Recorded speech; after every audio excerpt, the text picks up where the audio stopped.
New syncretic forms of religion from 1450 to 1750.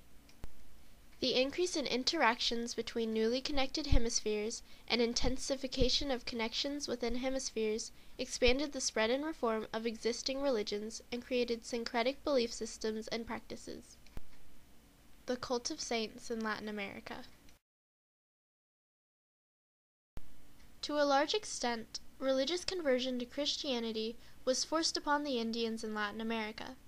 The form of imposing the religion upon the Indians was by evacuating the native religions and by destroying their gods.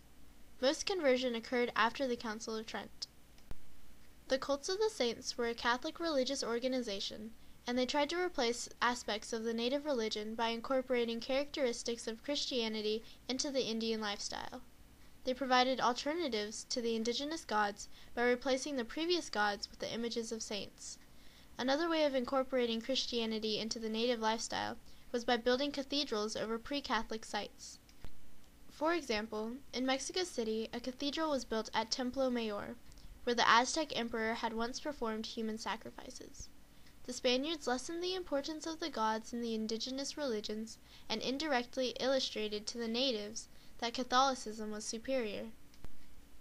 All in all, the cults of the saints were a religious organization involved in the conversion of the native peoples of the Americas to Catholicism.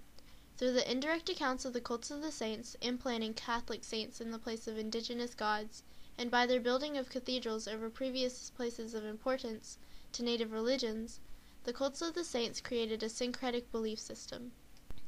The syncretic belief system was of the indigenous religion with aspects of Christianity incorporated. The gradual integration of Christianity was to imply to the natives that Christianity was a superior religion. Through this mindset, natives converted to the Catholic religion. Vodun in the Caribbean. During this time period, the slave trade boomed as it brought not only the African slaves' labor to the New World, but it also brought their culture into global circulation.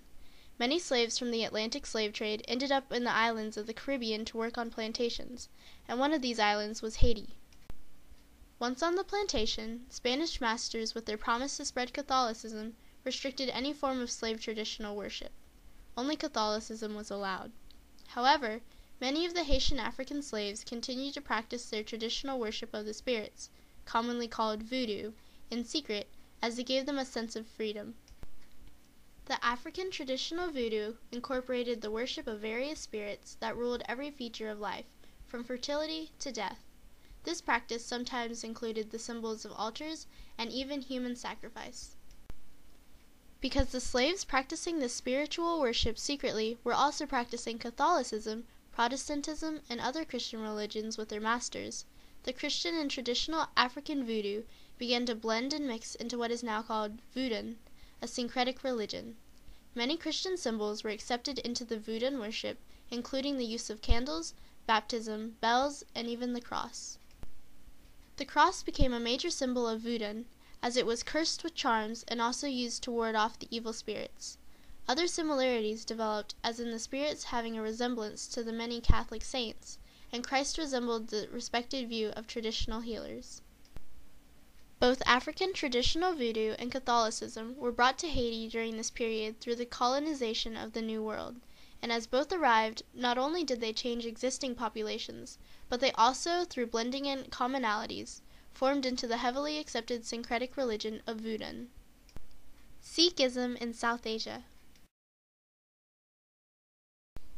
Sikhism is currently the fifth largest religion in the world, with about 20 million followers. It was founded by a man named Guru Nanak in 1497 CE. This was the year that Nanak had his epiphany that started his missionary work.